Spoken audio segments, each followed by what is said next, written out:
पाहुयात पुढची मोठी बातमी। चंद्रपूर लोकसभा मतदारसंघात मतदानाला सुरुवात झाली आहे। 2118 मतदान केंद्रांमधून 9000 कर्मचारी आणि 6000 सुरक्षा जवानांचा बंदोबस्त आहे। या मतदारसंघामध्ये प्रशासनाच्या वतीने हा बंदोबस्त लावण्यात आलाय। वाढत्या उष्णतेमुळे सकाळी 11 वाजेपर्यंत मतदान आटोपून दुपारचं ऊन टाळण्याचा मतदारांचा प्रयत्न असेल। त्यानंतर संध्याकाळच्या सुमारास पुन्हा एकदा मतदारांच्या एकूण टक्केवारीमध्ये वाढ होण्याची शक्यता आहे। सध्या तरी पहिल्या तासामध्ये चंद्रपूर जिल्ह्यातील वरोरा शहरात नागरिकांच्या मतदान केंद्रावर रांगा नजरेस पडतायत आणि याचाच आढावा घेतलाय आपले प्रतिनिधी अनिल ठाकरेंनी। चंद्रपूर लोकसभेला मतदानाला सुरुवात झालेली आहे। सकाळपासूनच खूप मोठ्या प्रमाणात नागरिकांची रीघ देखील लागलेली आहे आणि आपला मतदानाचा हक्क कसा बजावता येईल यासाठी खूप मोठ्या प्रमाणात ते नागरिक आहेत ते उत्स्फूर्तपणे सहभाग दिला।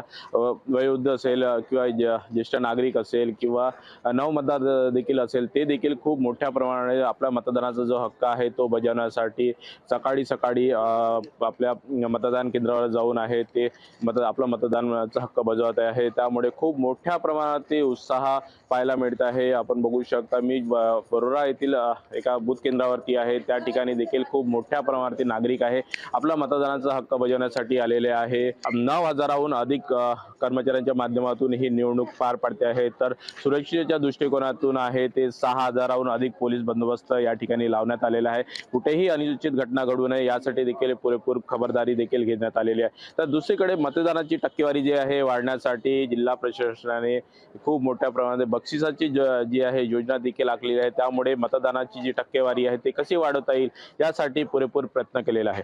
अनिल ठाकरे, लोकशाही मराठी, चंद्रपूर। लोकशाही मराठी, ऐका, पहा, जागरूक रहा।